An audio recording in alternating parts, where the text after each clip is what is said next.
Discover the game-changing story of Sonny Vaccaro and how he led Nike in its pursuit of the greatest athlete in the history of basketball, Michael Jordan. Welcome back to Movies Explained. Today's film is a drama sport from 2023 titled Air.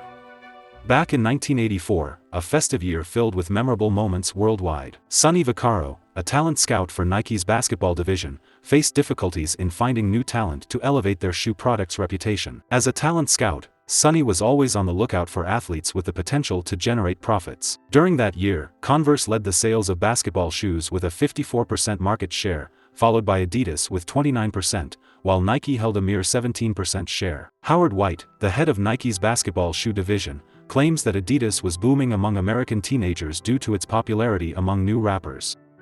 Additionally, Converse had already established itself as a basketball shoe brand endorsed by two legendary players, Magic Johnson and Larry Bird. Nike, on the other hand, still primarily held the identity of a jogging shoe company, which was not a profitable venture as young people weren't interested in running shoes. This lack of appeal among teenagers meant that Nike's basketball division struggled to generate profits, making it the least successful division within the company. Sonny is displeased to discover that their company slogan, "Just Do It," had been inspired by the last words of a death row inmate about to be executed. In a marketing division meeting led by Rob Strasser, the team discussed their strategy for approaching an NBA rookie to become their new ambassador.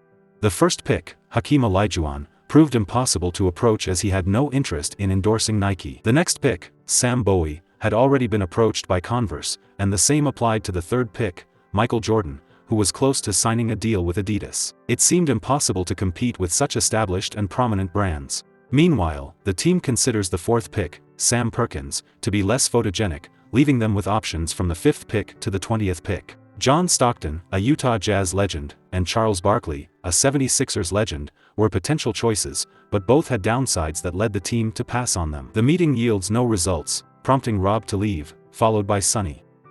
They end up chatting in the restroom, where Sonny proposes Michael Jordan. However, Rob hesitates due to the anticipated high cost of approaching Jordan. The allocated budget for Nike is a mere $250,000, intended to secure contracts with 3 players. Sonny decides to visit Phil Knight, the CEO of Nike, to stretch the budget. However, Phil isn't pleased to hear about it. The previous year, the company experienced a decline in revenue, leading the board to consider disbanding the basketball division due to its lack of profitability. Despite this, Sonny still insists on increasing the budget to double the offer. Phil promptly refuses, explaining that running shoes were more profitable since they could be worn on various occasions, unlike basketball shoes. Sonny disagrees, firmly believing that basketball was also profitable. However, Phil responds with a dull philosophy about running. The meeting stagnates once again, prompting Sonny to continue his survey and observe influential figures endorsing cereal and other related products, seeking opinions on promising basketball players from people he comes across. One night, while at home, he finds himself watching 2 shows simultaneously. One features an advertisement for a tennis racket with Arthur Ashe as the ambassador, emphasizing personalized products. The other is a recording of a basketball game with Michael Jordan making a crucial score for North Carolina. Sonny is struck by inspiration as he repeatedly watches the scene unfold. The following day, he eagerly shows Rob what he had witnessed. Although Rob doesn't initially grasp the significance, Sonny provides a different perspective. In that decisive moment, the ball was passed not to senior player James Worthy but to 18-year-old Michael Jordan. Sonny senses an aura of greatness in the young athlete and becomes determined to recruit him, willing to do whatever it takes to sign Michael Jordan, disregarding the other 3 players. However, Rob firmly rejects the proposal, unwilling to gamble on a single player. The budget needs to be spread across 3 players. Additionally, offering $250,000 would invite competition from Adidas, risking the opportunity to secure an ambassador if they solely pursued Jordan. Sonny shares his idea with Howard White, but White is not convinced that Phil will go along with it. Sonny, however, remains undeterred, focusing on how to approach Michael Jordan, despite his allegiance to Adidas. To reach Jordan, Sonny contacts David Falk, Michael Jordan's agent, and requests a meeting. David immediately dismisses the idea, stating that Jordan had expressed his reluctance to meet with anyone from Nike. Sonny attempts to dissuade David by mentioning Adidas's association with the Nazis, cautioning against associating the legendary player with a brand rooted in such history. Irritated, David confirms that Jordan would only entertain offers from Converse and Adidas for finalizing the agreement. When questioned about a leaked offer, David discloses that Adidas had currently offered around $200,000. Sonny is caught off guard because he knows such a sum was excessive for a rookie. However, he informs Phil that he is willing to risk his career for the sake of securing the agreement. Sonny reminds Phil of their initial slogan when building the company, "Dare to gamble and take the risks." While Adidas and Converse were prepared with their official offers, Nike had yet to finalize theirs.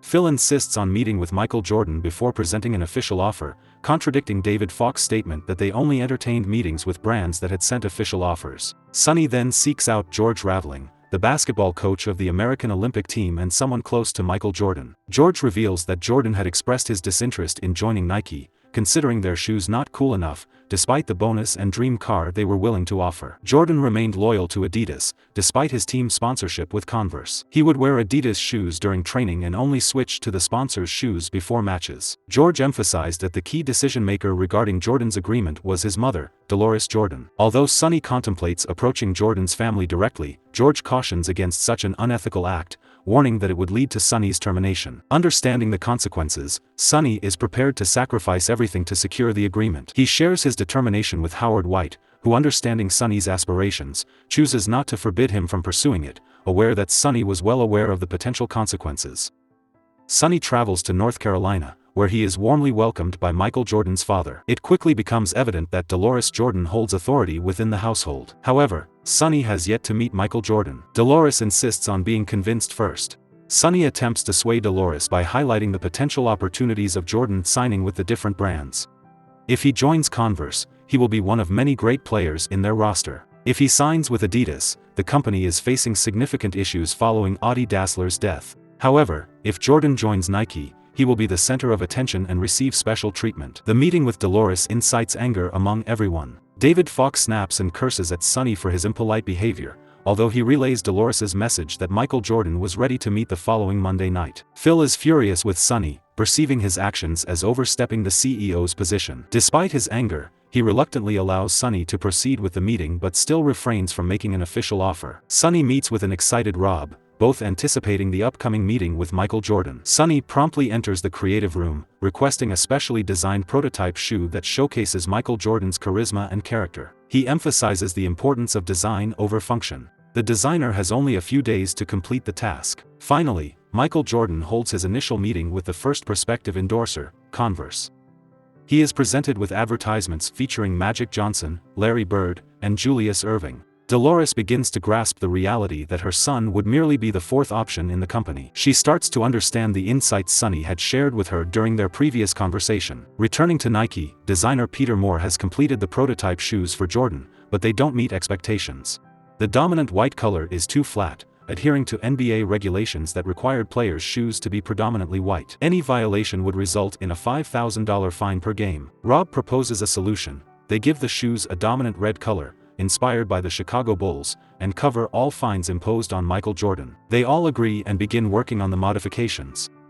Peter then comes up with another idea, naming the shoes Air, a concept originally planned for another product, and appending Michael Jordan's name to it. Thus, Air Jordan, the legendary basketball shoe by Nike, is born. The trio works tirelessly, staying late at the office and even coming in on weekends to complete the presentation before meeting Michael Jordan. Finally, Peter has completed the design, which has everyone speechless. Meanwhile, on Saturday, Michael Jordan's parents meet with Adidas, who showcase several shoe models for Michael. Dolores isn't satisfied with the designs and realizes that Adidas lacks a clear decision-maker, confirming Sonny's earlier observations. Back at the Nike office on Sunday afternoon, Phil stops by and witnesses his team's determined efforts to prepare for the upcoming meeting. Without much deliberation, Phil asks for the name of the shoe. Sonny mentions Air Jordan, a name Peter had suggested the previous night. Phil hesitates momentarily but ultimately approves it. They schedule the meeting for the following day, and that night the team works on finalizing the offer and meeting strategy while exuding confidence and energy. The following day, the Nike office in Oregon warmly welcomes the future legend, Michael Jordan, and his parents. They convene to discuss the contract offer. Sonny is informed by Dolores that Michael might appear uninterested since he was compelled to attend the meeting. Indeed, Michael seems disinterested as Sonny and Rob try to engage him with jokes. However, Howard White manages to break the ice. Michael's interest is piqued when he lays his eyes on the prepared prototype shoes. The first Air Jordan shoes features a dominant red color that matches the Chicago Bulls jersey. Sonny and Rob assure him that they will pay any fines incurred. Phil arrives late, deliberately creating an impression of busyness but having purposefully saved time for this crucial meeting. Rob begins a marketing presentation about the media publication plan, which bores Sonny. Suddenly, Sonny interrupts, urging Rob to stop, and initiates an inspirational speech that touches the hearts of Michael Jordan and his family. He conveys that while other brands offer money and fame, Nike had something different to offer: an eternity. He says that shoes are just shoes until someone puts his foot on them. People might be forgotten, but not with Michael Jordan's name on their Air Jordan shoes. Nike's mission is to make Michael Jordan's name a legendary presence that will endure. The Jordan family is left speechless by Sonny's statement. Phil promptly hands over the official offer letter he had prepared, the largest contract offer Nike has ever made to an athlete. Nike had been searching for a star, and they were certain Michael Jordan was the one. The motivational speech has successfully convinced Dolores. She takes the contract and asks them to wait. The team interprets this as a positive sign, indicating that the meeting had persuaded the superstar to abandon Adidas. Phil, though slightly offended by the statement that their names would be forgotten, respects Sonny's speech. As the founder of Nike, Phil believes their names stood alongside other legends like Kareem Abdul-Jabbar. The following days are nerve-wracking as Sonny and the team awaits news from Dolores. They are uncertain whether things would take a turn for the worse or if fortune was on their side. A few days later, a call comes not from Michael Jordan but from Howard White, who has developed a close relationship with Jordan's father. He leaks information that Adidas had resubmitted their bid, matching Nike's offer, and included a Mercedes 380 SL. Sonny feels a wave of disappointment since they can't afford to provide a better offer. He feels terrible about letting down Rob, who has been an enthusiastic supporter of the project. Sonny even imagines that this could be his last day in the office, with the Nike basketball division possibly being disbanded. However, destiny intervenes when Dolores herself makes an unexpected call. Dolores has taken full authority over all of Michael Jordan's decisions. She conveys that they have rejected Adidas's offer and decided to sign with Nike. Sonny can't contain his joy upon hearing this news. Dolores accepts Nike's offer of $250,000 plus a bonus of a red Mercedes-Benz, along with additional rules concerning product endorsement and the brand ambassadorship. Dolores demands that Sonny and Nike embody what they had echoed in their promotion, placing Michael Jordan's name on their shoe products. Additionally, she wants all Air Jordan products to bear her son's name, and from each sale of Air Jordan shoes, Michael should receive a percentage of sales royalties. Sonny is taken aback by such unprecedented contractual demands.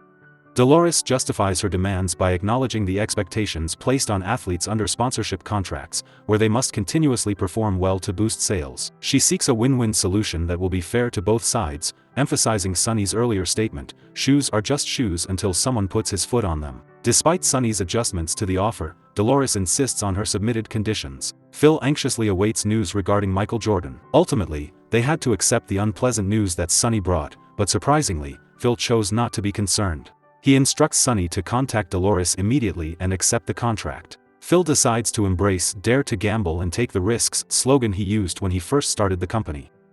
Sonny contacts Dolores and confirms that the company is willing to accept all the requests. They have successfully secured their target star. Sonny asks Rob to enter the office room, where he announces their success in recruiting a future star and securing the greatest contract in the company's history. Thanks to the sales of Air Jordan shoes, Phil's dream of earning $3 million in a year finally comes true, surpassing expectations. The first year alone generates an incredible $162 million from Air Jordan sales. This extraordinary income instantaneously transforms Nike's image. Air Jordan continues to generate an average annual income of $4 billion for Nike, providing Michael Jordan with a consistent passive income of approximately $400 million per year from the sales of Air Jordan shoes alone. Following the success of the first Air Jordan, Peter Moore conceived a new logo idea for Air Jordan shoes, a silhouette of Michael Jordan captured in a layup photograph. Michael Jordan's contract with Nike revolutionized the model for product player contracts, a model still followed today. Thanks for watching, like and subscribe for more videos.